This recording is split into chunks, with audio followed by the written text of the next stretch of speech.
We might get started for the session around applying EQ in IIA for better audit outcomes.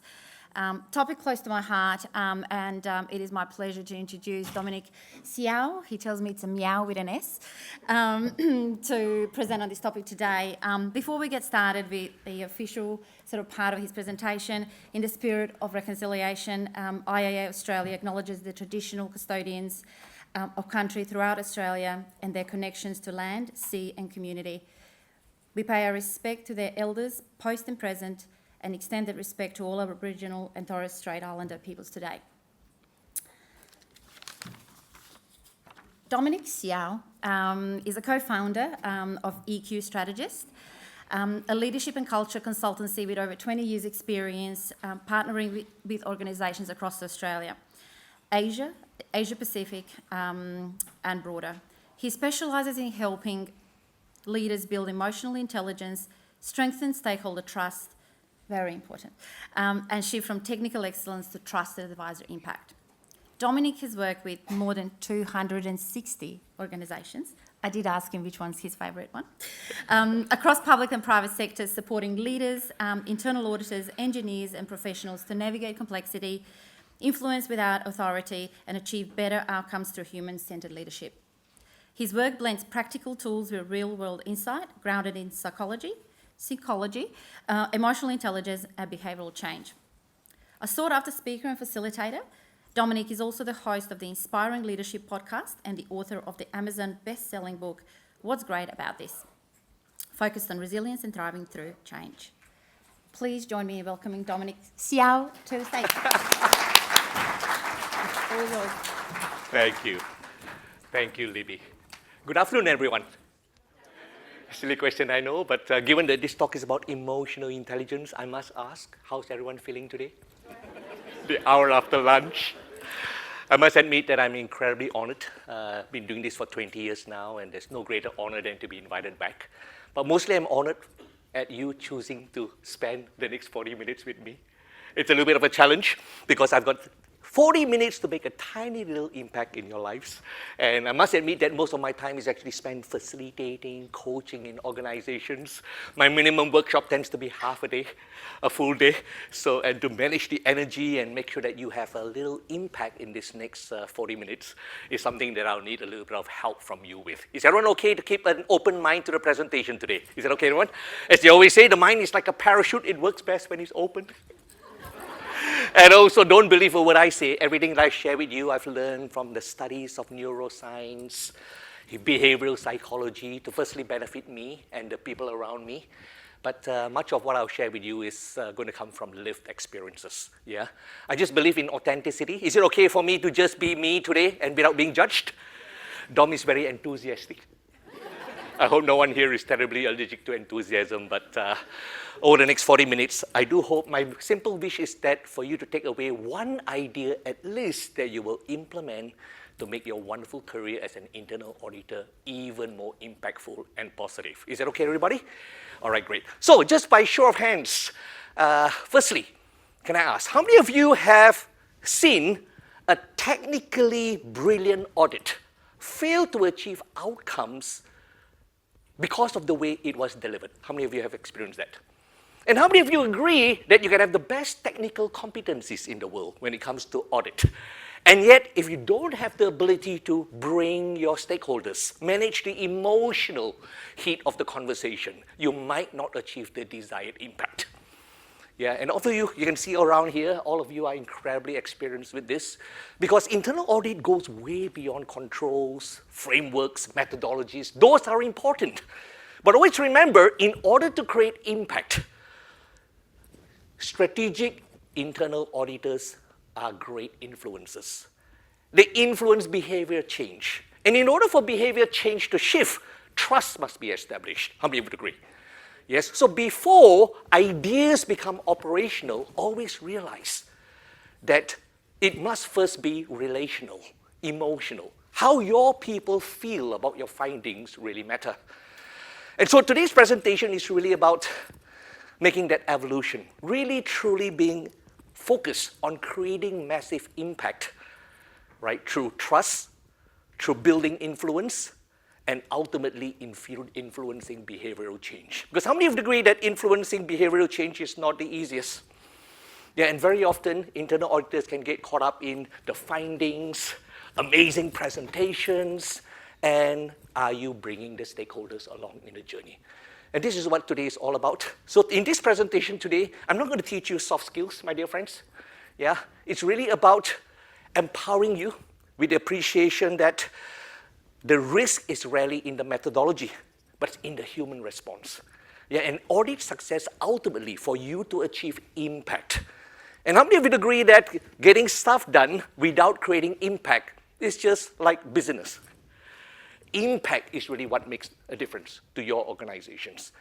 And the great internal auditors always focus on impact. And in order for you to facilitate impact, it's not just about the findings and how it's presented, but ultimately, will it be embraced, adopted, and implemented in order to facilitate the impact that you're seeking to create. So today's presentation is not about soft skills.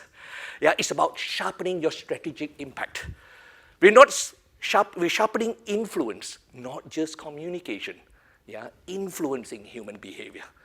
If internal audit is about behavioral change, then the key magnifier, the multiplier, is your emotional intelligence. Before I jump to the next step, team, would it be okay if I shared a little bit of a personal story about my backstory? Would it be okay? I hope you forgive me, but I used to be I started my career as a software engineer, a very shy, introverted, nerdy geek. Climbed the corporate ladder the old-fashioned way. My very conservative Malaysian parents had always said to me, get that degree we could never afford for ourselves, head down, bum up, do what you're told, climb the corporate ladder, and life will be sweet. Year 2001, senior manager at one of the global IT organizations. I received that call that would change my life forever. I was told I was losing 30% of my team to an organizational restructure. And at that moment, the findings were accurate. My team wasn't performing at the best of its ability. And yet, I learned something very precious about me because in the next 2 years, my career fell into a ditch.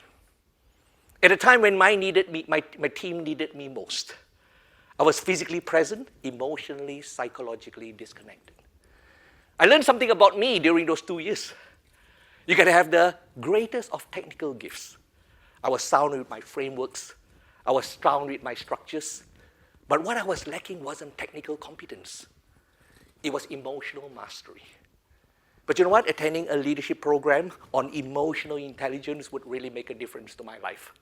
The wonderful quote said to me, Dom, just because you have a manager in your title does not a leader make you in the eyes of others. How many of you would agree with that statement? And you do not even have to have the word leader or manager to be viewed as a leader in the eyes of others. Leaders focus on impact.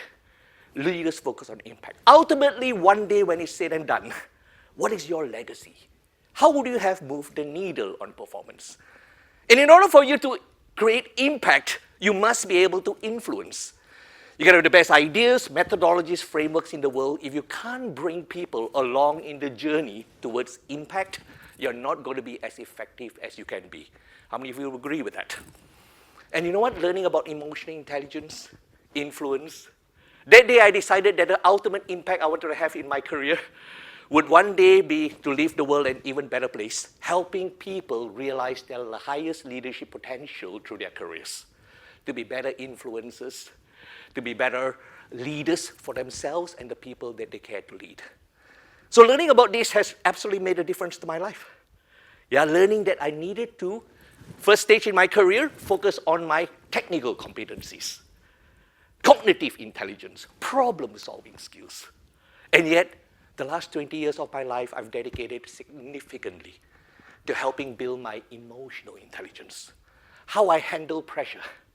I realized that in those 2 years, under pressure, under a high-stakes, high-pressure situation, I tended to be reactive emotionally. My communication became sharper or more passive than usual. I became less assertive. Yeah? And during those times, workplace relationships became more transactional, not relational. And this is very common. Today, internal audit is an inflection point. It's been through an evolution. from a time when it was a role that is about compliance watchdogs. You need to be independent. Yeah, you need to be unbiased. You need to police. You need to ensure compliance. Today, it's elevated way beyond that to becoming a trusted advisor, a strategic risk partner, and dare I say today, ultimately, to be an amazing culture transformer. Someone who shapes behaviors in organizations, who shapes accountability, right? Who shapes ownership, who shapes meaningful outcomes. But you know what? Learning about that has absolutely made a difference to my life. And this is why I'm incredibly passionate about this topic. So what is emotional intelligence? What is emotional intelligence? Ultimately, it's the ability to recognize, manage, and influence emotions in yourself and others. In the internal audit context, it's about being self-aware. Being aware of the moods, the vibes, the emotional vibrancy of the stakeholders. How are they feeling about your findings? Are they defensive? Or do they feel that you're a trusted advisor, a coach, someone who's helping them do even better, who helps them with their blind spots? Depending on the perception that they have of you and why you're there and what your findings are all about, yeah, they will respond very differently to your findings. And that's key. To realize that in order for us to achieve impact, yeah, your findings are the event. Yeah, the event can affect the results, the outcomes. It doesn't determine the outcomes. It's the actions your stakeholders choose, the response that they make that really determines the outcomes that they have, that you create together. Would you agree? But in order to create those outcomes, you want to realize that before ideas become operational, it's firstly emotional. How your stakeholders feel about your findings, the level of trust, the level to which their dignity stays intact, the level to which they're made to look like they're feeling like they're judged, or whether they feel supported, or whether they feel empowered. All these things matter. So one of the key things is high EQ internal auditors, right, go beyond technical competencies.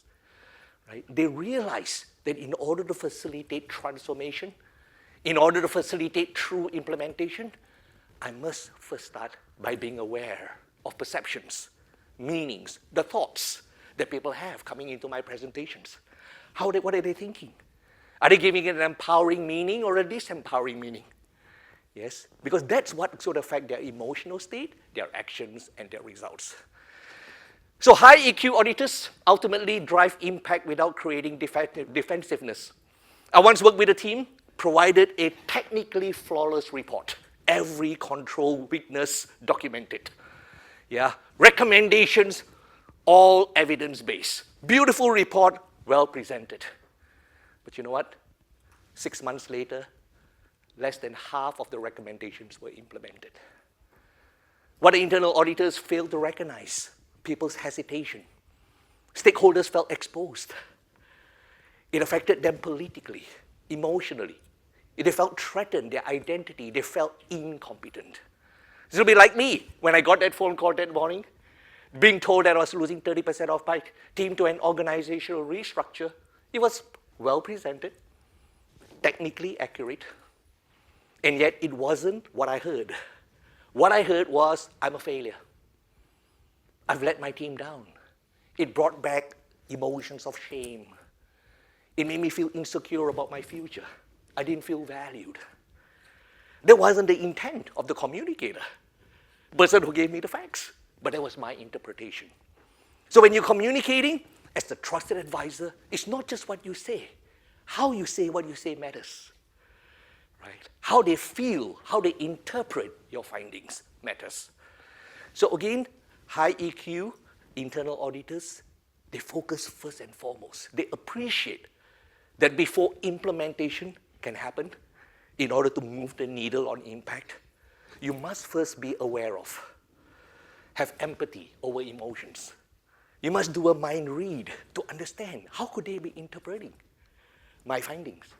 Do they see it as a threat, or do they see it as an opportunity? How can I present it in a manner in which they feel totally supported so that I can bring them along in the journey? Yeah. So always remember that huge part of this, moving forward, high EQ auditors, they focus first and foremost on impact.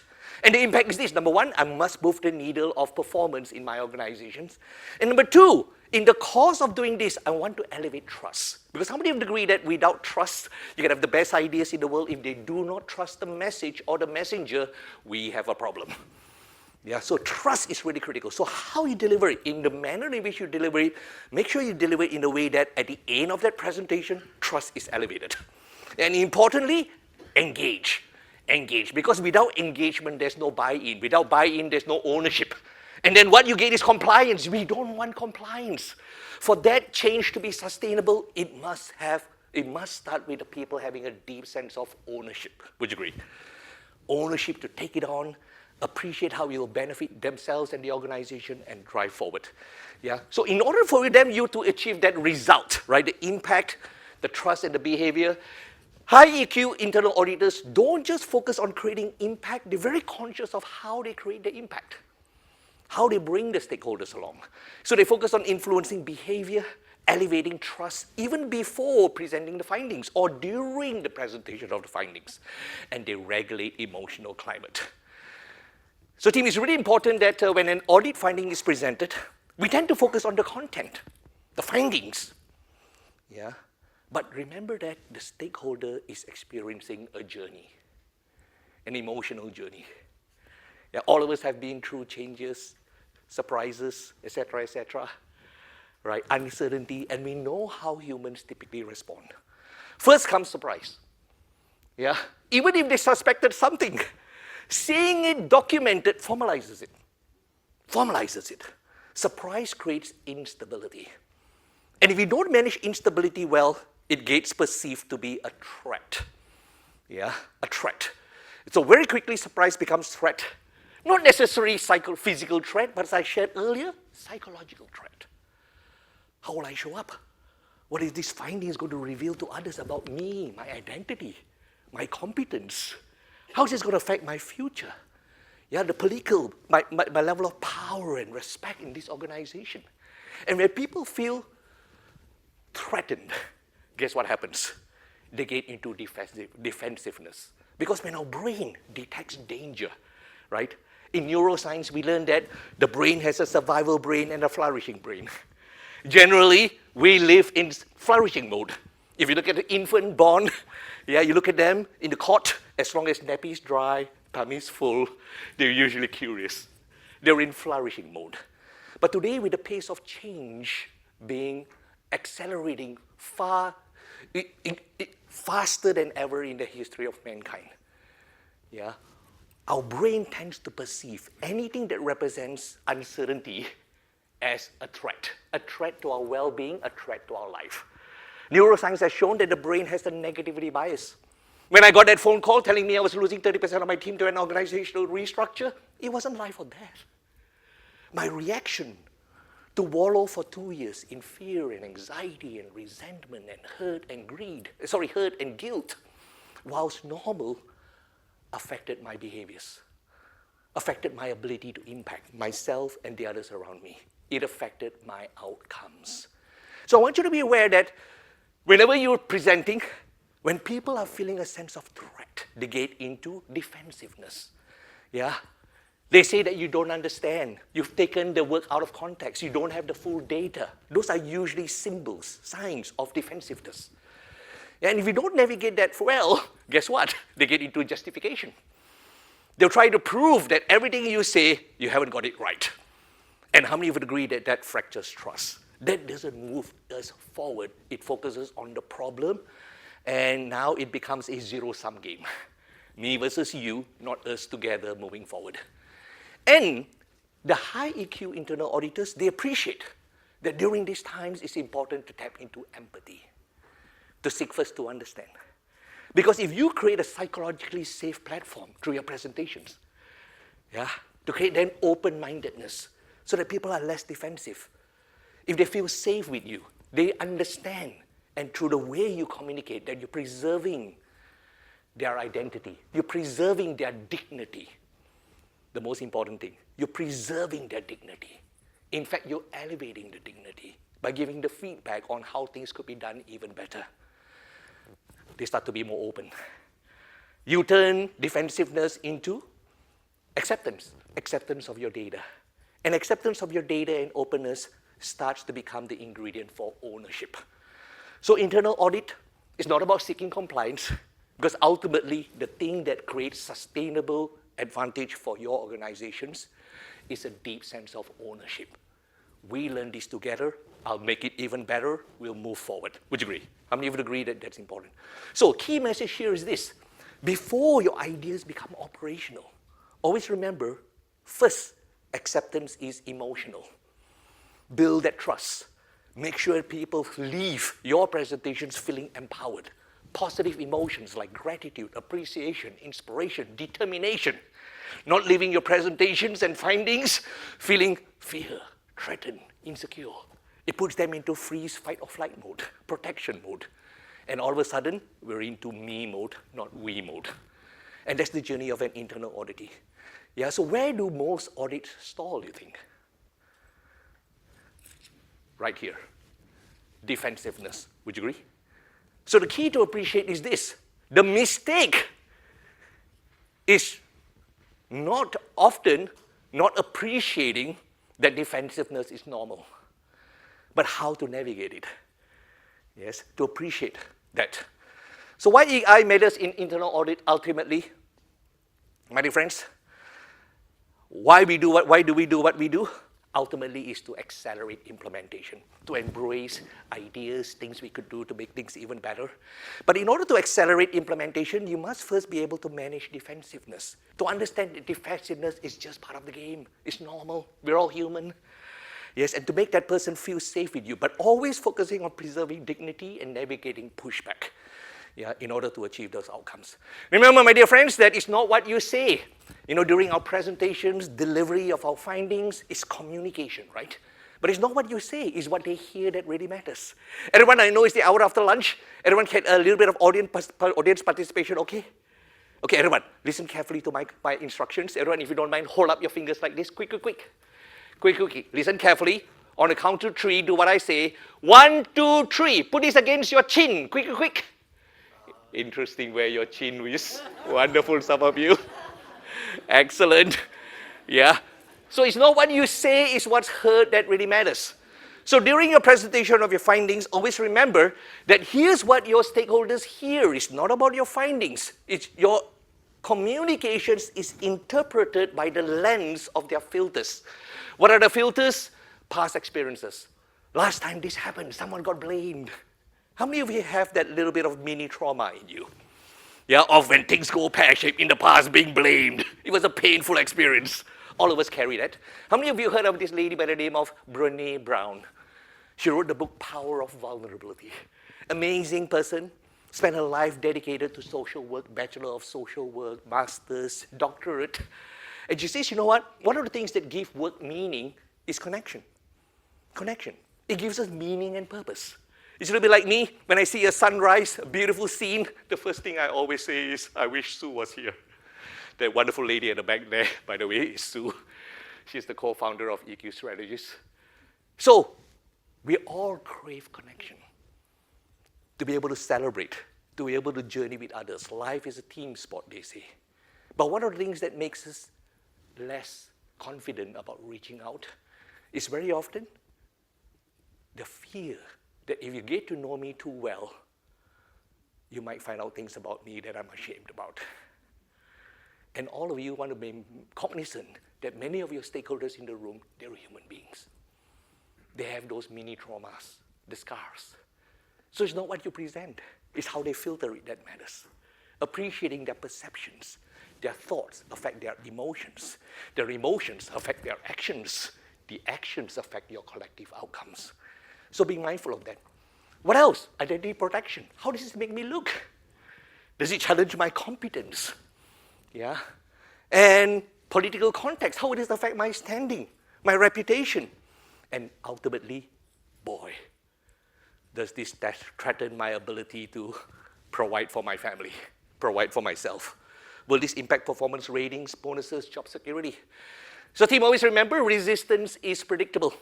The key thing is appreciating that resistance is normal. It's how you navigate it. And this is where your emotional intelligence kicks in. Yeah, I once was part of a observing a internal audit process. Right? The person was presenting the findings, very calm, very empathetic, and yet she exercised her emotional awareness, read the vibes in the room. She realized that the stakeholders, body language like this, frown on their face, clearly resistant. Instead of continuing her wonderful recommendation, she paused. And all she did was she asked, there seems to be some concern in the room. Yeah? What is it that's preventing us to be at our best? All she did was leaned in, assumed positive intent, and addressed it. The stakeholder said that it wasn't a matter of attitude. It was a matter of capacity.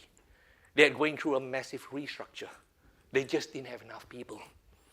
They had dropped the ball on adhering to some of the principles. But you know what? That question would change the entire emotional temperature in the room. People felt more safe through that empathy, through leaning in, through reading the vibes in the room, to be able to influence that.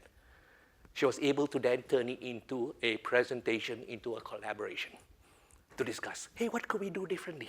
What can we take from this whole experience?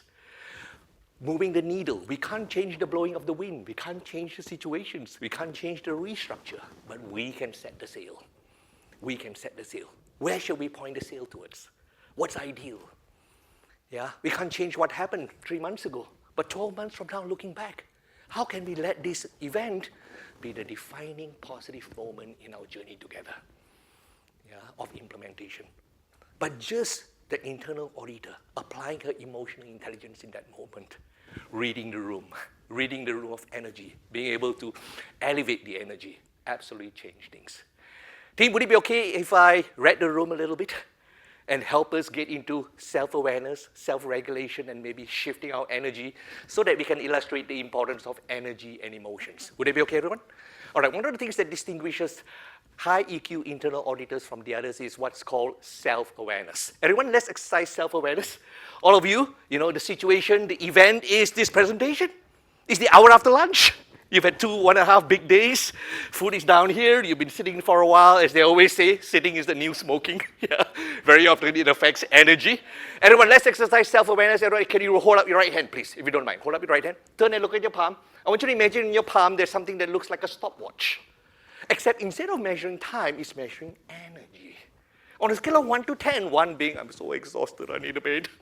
10 being a little bit like this madman here. How many of you have a reading? Yes, you have a reading? You have a reading, you got great self-awareness. What I'm reminding us to do is before you go in to do the presentation, remember, awareness of others starts with awareness of self. Would you agree? Yeah, you cannot influence everyone all of the time. You can bring a horse to water, you can't make them drink. Would you agree? But who's the number one person you can always influence? You. And what specifically about you? The situation is the presentation. All of you will appear in the presentations a little bit nervous. Yes? A little bit worried. You've all been at the receiving end of defensive pushback in the past. It's been painful. You didn't feel respected. You didn't feel appreciated. Yeah? Normal. We're all humans. But the number one thing we can do is manage our energy. Would you agree? Because how many of you agree the energy, the emotions you put into what you do? If you put fear, anxiety, frustration into your presentation, guess what the result will be? Because how many of you agree that emotions are infectious? COVID was infectious, and so are emotions. If someone walks into the room and I go, what's up? Instantly, that person's emotional state is affected. But if the person walks into the room and no matter how busy I am, I go, hey, John, how can I help? Instantly, that person's emotional state is affected. Would you agree? So being self-aware is really important. All of you are super engaged, and yet it's the hour after lunch. But self-awareness is not enough.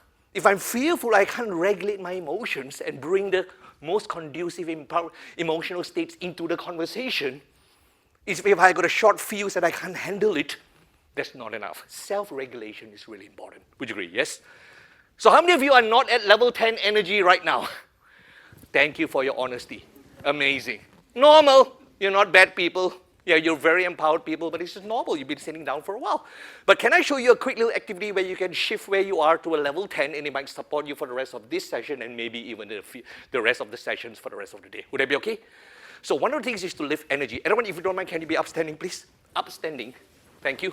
Just a quick little activity. It will just take 15 seconds, but it requires for you to be fully engaged. Can I count on that? Level 10 energy. Yes, everyone put a big smile on your face and clap. Come on, clap, clap. Faster, faster, faster. Move your feet, move your feet, move your feet. We're going to do 3 pumps in the air with the word yes at level 10 energy. Let's do it together.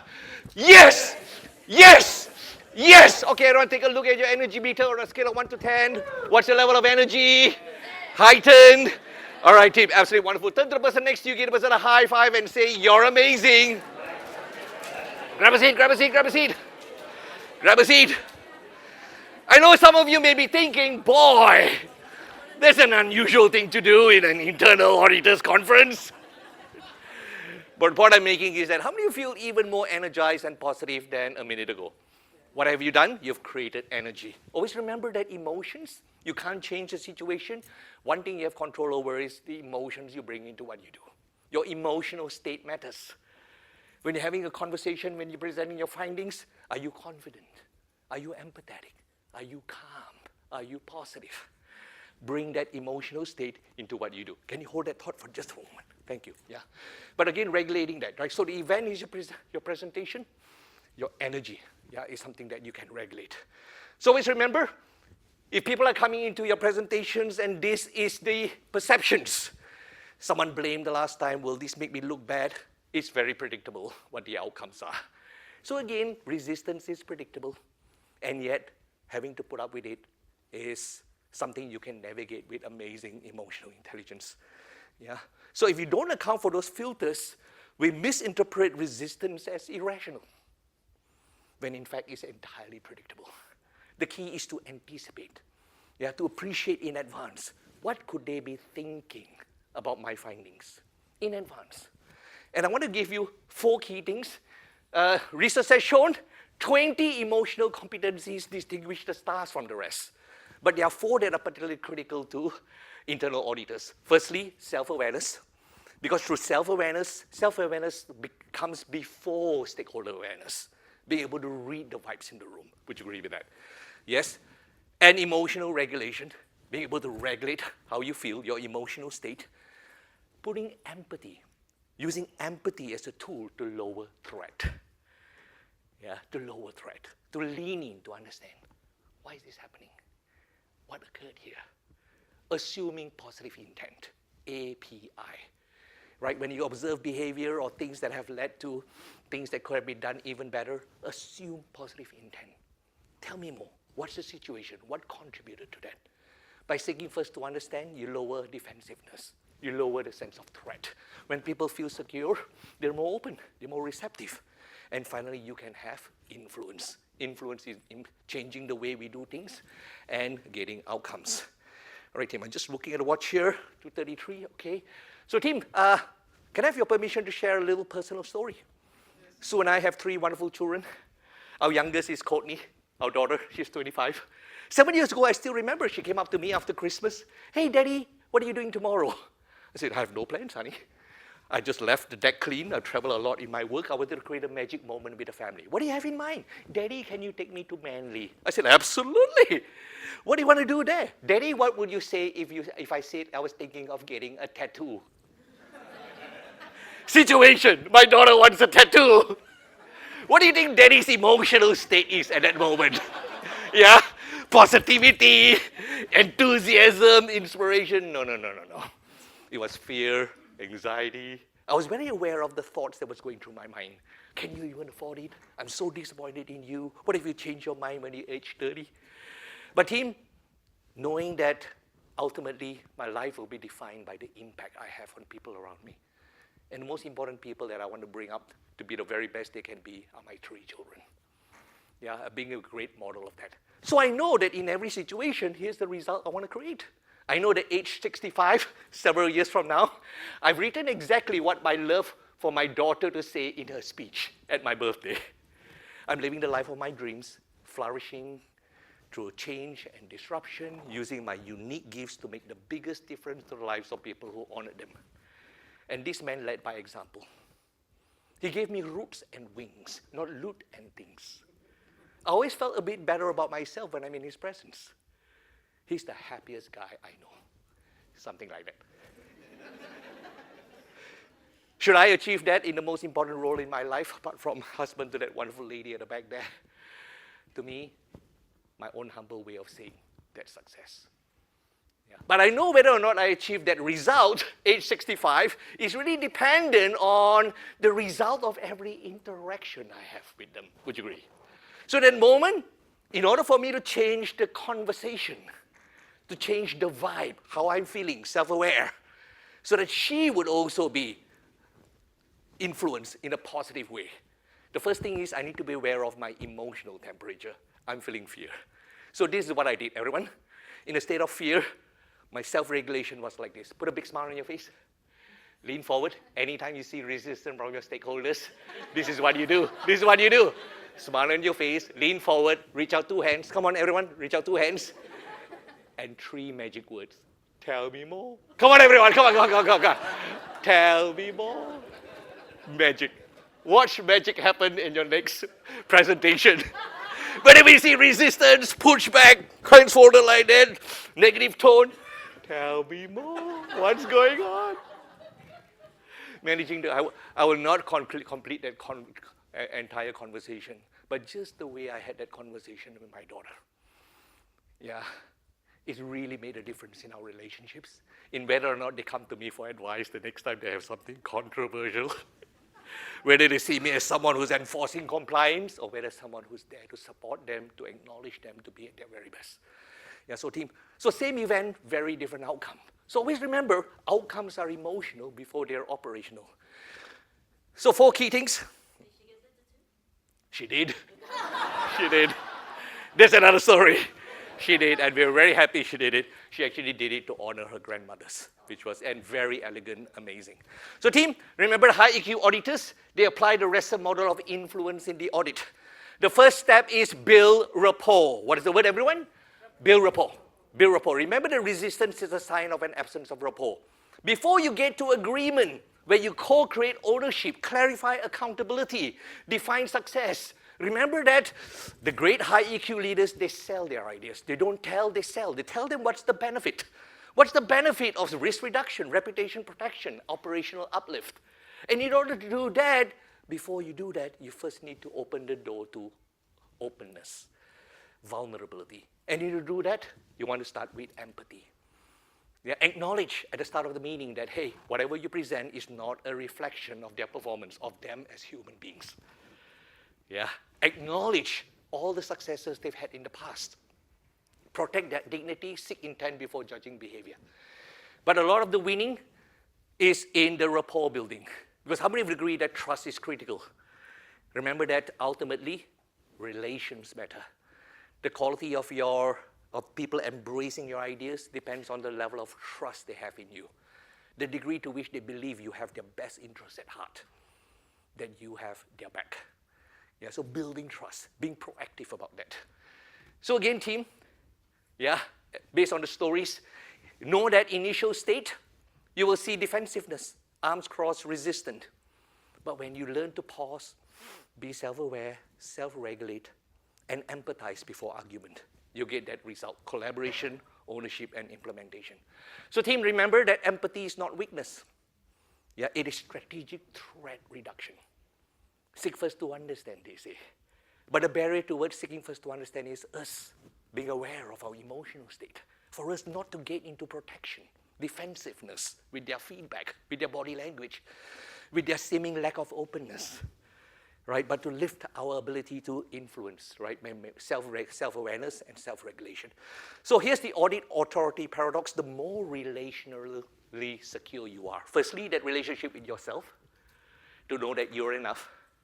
You're perfect in your imperfections. And to be secure in your relationships with others through really good and proactive relationship building. Yeah. It wasn't cool that the first time I ever had a conversation with my boss 2 levels above me on that restructure was that conversation. It showed that the trust hadn't been built. A relationship wasn't existent. When I had ideas, when I had questions to ask, when I was asked, Dom, any feedback, I lied. There wasn't a psychologically safe platform. But know that similarly, you want to be proactive, reaching out to your stakeholders. So team, always remember, technical rigor is so important in your role, clearly. And when you multiply it by emotional intelligence is the multiplier that ensures you have sustainable audit outcomes. Conversely, if emotional intelligence is zero, influence collapses. Yeah, and this is key. So team, the internal audit industry is going through evolution. We all know this. Yeah, we started off, as I started earlier, compliance watchdog, to then being more strategic, understanding pains, problems, giving insights, not just processes and methodologies. But today, the great internal audit teams have gone into becoming strategic risk partners. Strategic risk partners, earning a right to sit, to be invited early in the conversations, yeah, to identify risk early. But here's my sharing with you.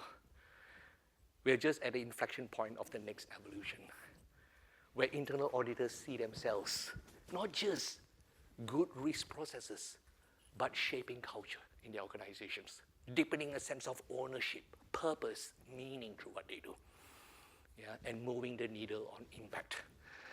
So team, I just want to finish off. Internal audit is evolving. The next evolution isn't technical. We know that in the AI era, I think the human skills matter more than ever. Yeah, the human experience. Technical excellence gives your findings credibility, but it's emotional intelligence that earns influence. Yeah, influence is what's required to create outcomes. The question isn't whether resistance will appear. Yeah, the question is how you respond when it does. So my last question to each and every one of you is, before we open up the floor for questions, if there's time, what is one behavior that will change, that you will change this quarter? Because remember, insight without implementation is just ideas. And that's what I would like to leave you with. Thank you very much, everybody. Really appreciate your time. Thank you. Probably some of the things I was going to ask you've already answered, but I suppose the analogy with your daughter and in the workplace, how do you then manage that? What are the key things to manage the response? Like you're going to say, well, how big, where do you want to put the tattoo? Same as in the workplace, how do you, if you are aware that you normally would have that reaction like you had, Beautiful. Not to do that and to hold it in so you're, what are some of the tips to try if you know that that's your normal response and you're trying to change that? How do you do that? Thank you. What's your name? Petra. Petram. Petra. Petram? Petra. Petra. Lovely. Thank you so much for that question. So the question is, how do you manage that emotional state? So the key thing is this: situations in our life, the events, can affect our results. It doesn't determine our results. Would you agree? It's the choice of how we act, the actions, the response that determines the result we get. But the actions are determined by our emotions. So be aware that there are only two. If you look at every emotion in the English dictionary, 6,346 labels for emotional words: fear, joy, elation, impatience, arrogance, empathy, gratitude, positivity. If you split them up into two categories, they are positive emotions, negative emotions. Not good or bad emotions. Fear is a really good emotion if I'm thinking of ending my life by jumping off a cliff and fear stops me. Yeah?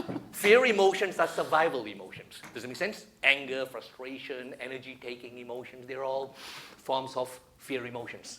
But when you come into a conversation with others, know that when you're in that mode of fear, you're in survival brain. Survival brain has a negativity bias. So you want to balance that ledger. We can't change the situation, we can influence the outcomes. It's the setting of the sail. So setting of the sail is just like being mindful of being aware of your energy. I know I said do this, but really whenever you're feeling any mode of anxiety, frustration, irritation, that's not a good time to respond. But the quickest way to shift that state, right, is deep breath. Everyone, let's take a deep breath.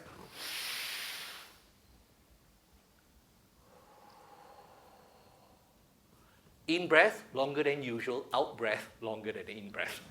Stanford University research has shown the quickest way to calm the mind. We make much better, more rational decisions when we're calm than we're frustrated. Would you agree?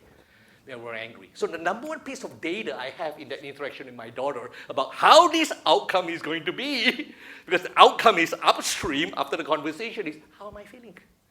And my regulation is just deep breath. Now, I'm also aware that the thing is not my daughter. My daughter is saying, Daddy, I want a tattoo. It's not her request. It's the meaning I'm giving to the request that affecting how I feel. And I was in judgment. She's irresponsible. Yeah, she doesn't know what she's doing. I'm disappointed in her. That's the self-talk. It's the meaning. It's not her request. So I always go from the premise of the great high EQ people, they always assume positive intent. They always assume what? Positive intent. They give the other person the benefit of the doubt. You may be proven wrong, but the energy you put out in that moment gives you a much better chance to influence a misguided opinion. Does it make sense?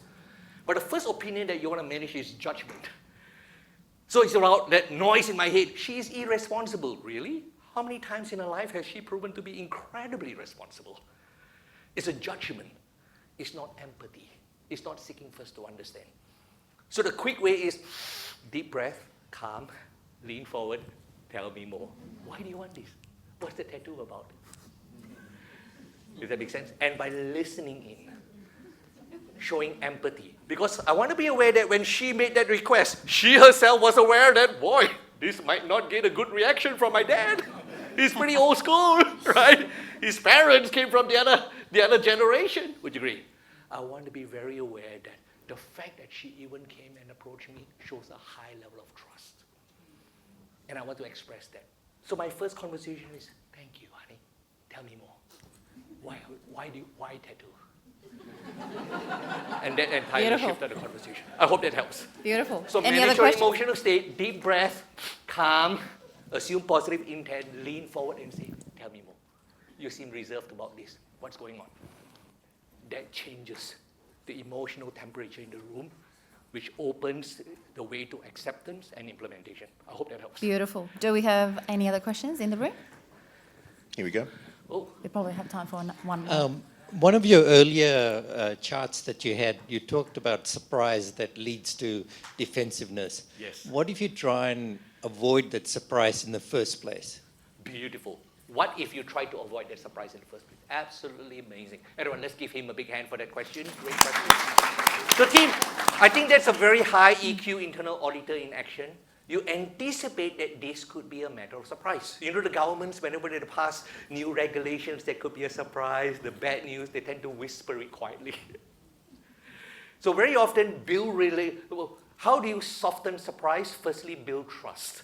Because people trust the message more, and it's not surprise when they know that the messenger has their back. So be proactive, reach out to them.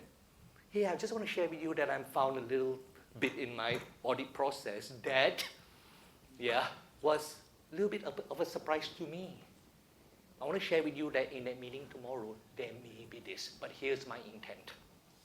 My intent is not to criticize, my intent is not to blame, but can I invite you to keep an open mind? And if you feel secure to share certain things that are not totally confidential in that moment, share a little bit with them. Just read through this. I'd love to hear your thoughts on this. What could be the contributors to this situation, to my finding? Please poke holes on it. That person will feel very valued, would you agree? So how do you navigate the element of surprise? Don't make it a surprise. And the other thing is I don't call it a finding, it's an observation. Yes.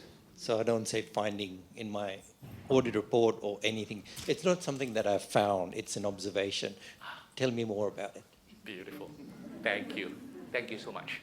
All right, I hope that helps. Yeah, any other questions? We can probably squeeze one more online because I think this will be very relevant for the room. How can you effectively read the room in online team meetings, knowing virtual settings limit usual in-person cues? I love that. That's such a great question. Thank you so much for anyone who asked that question. How many of you agree that in the online world it's really harder, much harder to get visual cues? Yeah. How do you read the room? So as much as possible, leaders, know that because of emotional intelligence, know that with communication, there's words, there's tone, there's body language. What do you think the research shows has the most significant impact on effective communication? Is it choice of words, Choice of tonality or choice of body language? Which one? Body language. So key first thing is sell to your audience that it will be a cameras on as much as possible. Share with them that you respect and honor their time. You want to make it very effective. It's not a presentation, it's a collaborative conversation. Yeah, and we want to be outcome oriented. And in order to do that, it's important that everyone can see each other and build trust. Yeah, sell the benefits of cameras on. As much as possible, if you have to do your findings that is incredibly sensitive and defensive, obviously, as much as possible in person, much better. When you break bad news, in person, much better than on video. Would you agree? But if you have to do video, my encouragement to you is cameras on.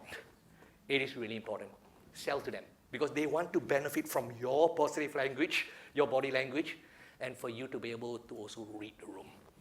Yes? But if you don't have that luxury, if you've got hundreds of people online, I run webinars very often, no one's on camera, which is totally understanding.